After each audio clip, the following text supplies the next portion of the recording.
Magandang araw aking mga mahal na kaklase at aming mahal na guro Dr. Umali. This is my reaction about high school teachers handling subjects that they did not major. I am a teacher in higher education for 24 years. I really noticed these problems about non-alignment of finished degree to what we are teaching or to the subject matter that will be assigned to us. These primary subjects are mathematics, science, and English.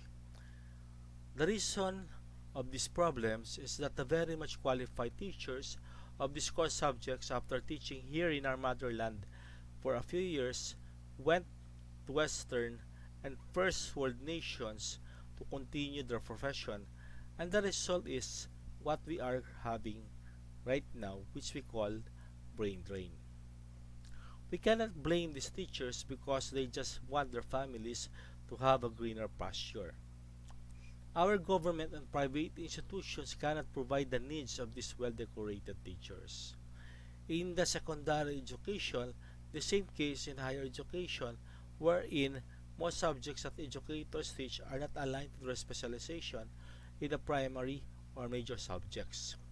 Right now, in higher education, there is a need that all faculty must have a master's degree in their field or aligned in their expertise to what they finish in the undergraduate degree.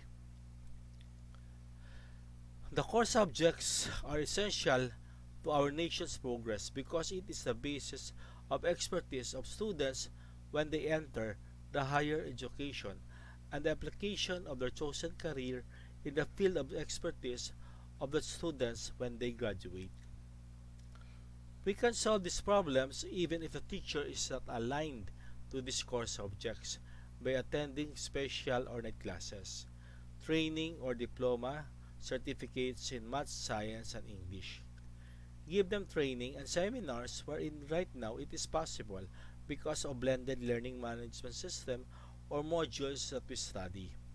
Like in the University of the Philippines and Polytechnic University of the Philippines Santa Mesa Open University, wherein they offer the certificate or diploma courses in the core subjects so that they will be much qualified to teach this knowledge.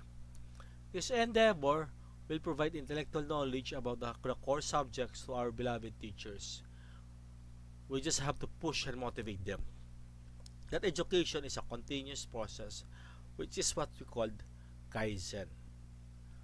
The educational institution should provide a reward system or promotion to those teachers who finish the certification programs given by open universities and included with this finishing a master's degree in their field of expertise.